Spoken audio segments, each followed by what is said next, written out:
Welcome to Dead Man Talking. Tonight's story is a short but chilling reminder of what goes on in the wild wilderness areas, and is by the fantastic MarkAzius over on Reddit No Sleep. As ever, please do let us know what you thought down below in the comments box. Please do like and share. It really does help build the channel and our community further. And why not hashtag TeamFEAR and DMT's Cryptid crew.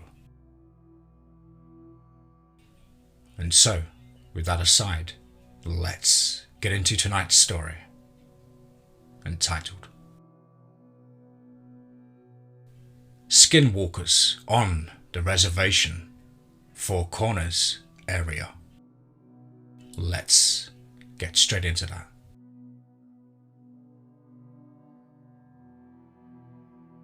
Kind of a long setup, but I think it's important to the story. So, have you heard of BFE or Buttfuck Egypt? Term referring to the middle of nowhere. Well, that's where I grew up. 7 miles south of the only civilization for miles, and to be clear, that town hardly qualifies as a civilization. I believe the population at the time was about 1,500. 7 miles from a small, mostly white community, and 4 miles from the local reservation. But we didn't spend much time there, since it didn't really have a full grocery store, or any real reason to go there on a regular basis. But technically, my house and the whole area this takes place in are on the reservation land. And so at the time, my best friend, a 16-year-old female and I'm a 15-year-old male, lived on opposite sides of the town. We would often sneak out. Our parents never gave us curfew since we had nowhere for miles to get into any real trouble, or so they assumed. And we would walk about 5 miles each and meet in the middle, out on a gravel road in the middle of nowhere, literally. Just sit in a ditch and smoke weed and catch up on all the nothing that had been happening to us. The landscape there is what we fondly refer to as tree desert. Juniper trees and sagebrush being the main plants, and all the animals were small rodents and the occasional deer. I saw a mountain lion a couple of times, but that was about the extent of wildlife and plant life. And so, on this particular night, it was a very clear night and with a full moon, so it was very bright out, and I hadn't even considered a flashlight, as I would be walking down a well-travelled dirt road with plenty of light to see where I was going. The majority of the walk, 4-ish miles, went peacefully through the tree desert. It was a warm and quiet summer night, and so it was very pleasant out. I was just coming over the final hill, which marks me being in the home stretch to our meeting place. I noticed how quiet it was.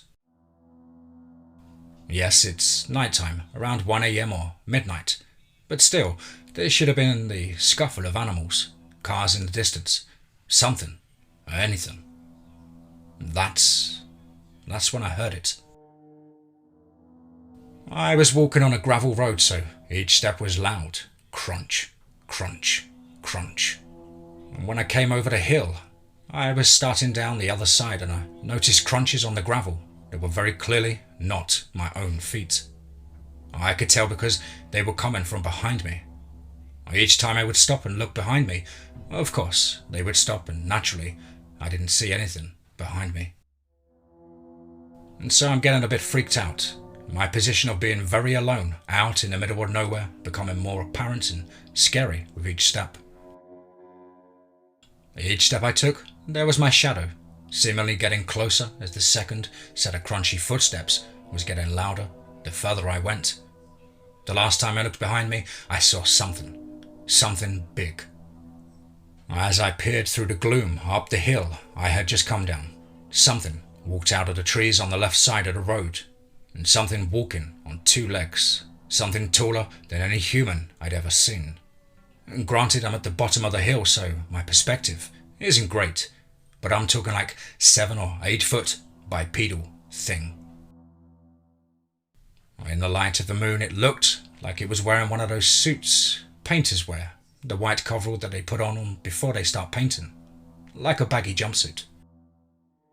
I could only make it out because the clothing, or whatever it was all white and reflecting the moonlight, with something on the top of its head like antlers. It slowly walked out into the middle of the road and stood very still, looking across the road. I'm down to its right. I was so transfixed by just staring in awe and totally lost and petrified. Before I realized what I was doing, I took a step backwards, a very loud step backwards. Its head snapped to my direction and it crouched down and roared. And just typing this has given me chills, remembering that noise. It sounded like a cross between a bear roaring and a woman screaming, both low and high-pitched at the same time, quite literally raising the hair on the back of my neck. Just remembering it raises the hair on my arms. I'll never get the next image out of my mind to the day that I die. After its roar, it sat for the briefest of moments, and then from its crouched position, it jumped, very high and very far and very fast. With the moon behind it, I saw it fly into the air fully outstretched and caught a brief outline of its silhouette against the moon.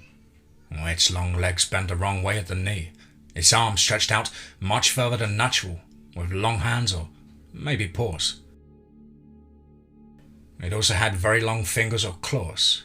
The last thing I remember was its eyes, white, hot blazing, and with rage. They were so empty and white and yet so alive with rage and hunger. As it arced up through the sky and met my eyes with its own, I fled. If you ever have to wonder if you've ever experienced a fight or flight response, then you most definitely have not experienced it. Oh, you'll know. I remember trying to run as fast as humanly able and couldn't get a good traction on the road with all of the loose gravel. I was moving to be sure, but not nearly fast enough. I have no idea how far that thing could jump, but it was most definitely moving much faster than I was able. I ran and ran and ran. Luckily, I was close to our meeting place. As I came to our usual roadside haunt, an area off to the side of the road with a big culvert under the road, I heard footsteps crunching again. They were sprinting towards me, heavy and fast, but not from behind me. Or was it in front of me suddenly? I remember thinking. Before I could change direction or hide, a figure came sprinting out of the dark towards me.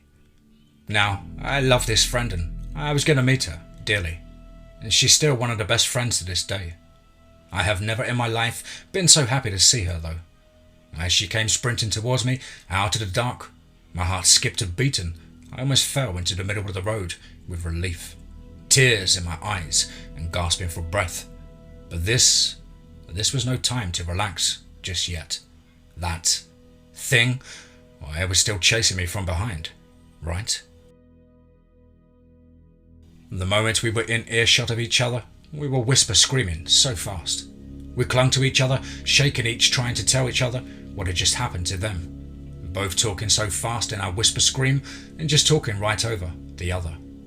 I had told her we didn't have time to talk and had to run the way she had come, and she said no way, something had been chasing her too. I said no, you don't understand, it's going to kill us or something. It's right there.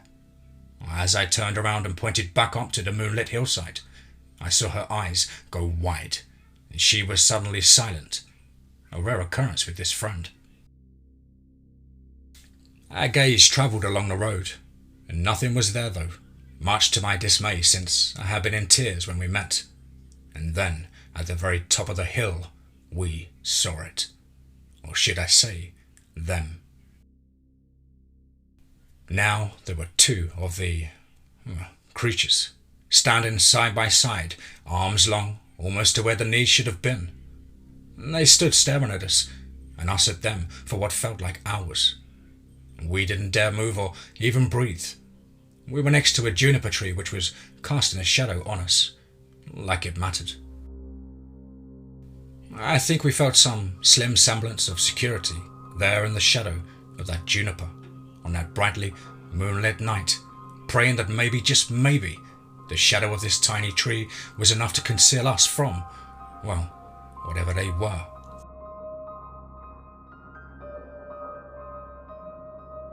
A long, low howl came from them, exactly like the howl of a coyote, very common in this area.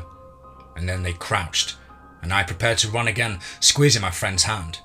Our hands slipping around in each other's grip, both trembling hands all slimy with sweat. They sat paused for a moment, and then leapt so far and so high, but not in our direction. They both went in opposite arcs to opposite sides of the road, and into the forest again.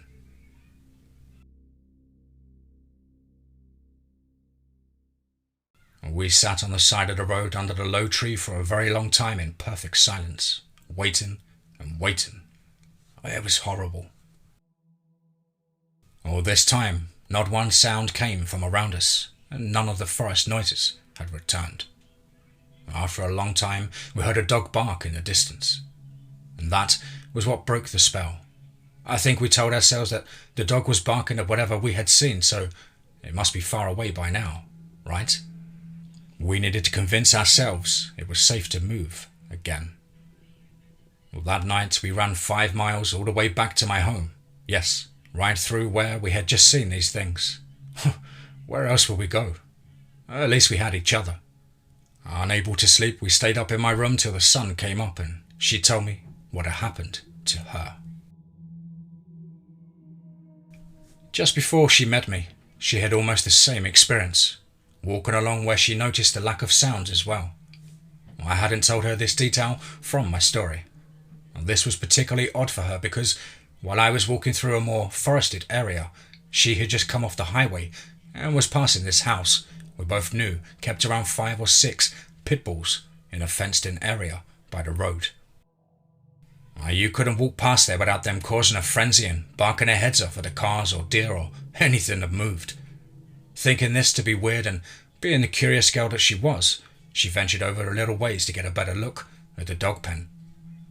She said all of the dogs were cowering in one corner of the yard, crawling up on top of each other and whimpering quietly, while one dog stood in the centre of the pen, perfectly still.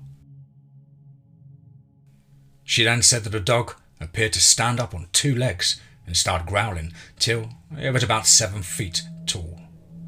At that point, it grabbed the top of this 5 or 6 foot high chain link fence with its front arm and threw itself high into the air. She then started running for her life until we met each other on the road. I don't know what we saw out there that night. I hope I never see it again though. I was told by my parents' friends from the reservation, a native family, that we had described skinwalkers. They told us if they are ever in your home, all you have to do is tell them, you are not welcome here, and they leave. But what if you find yourself in their home? Then who's unwelcome?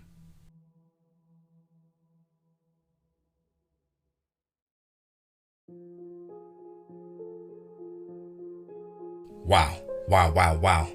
Absolutely chilling account there from the reservation of the Four Corners area.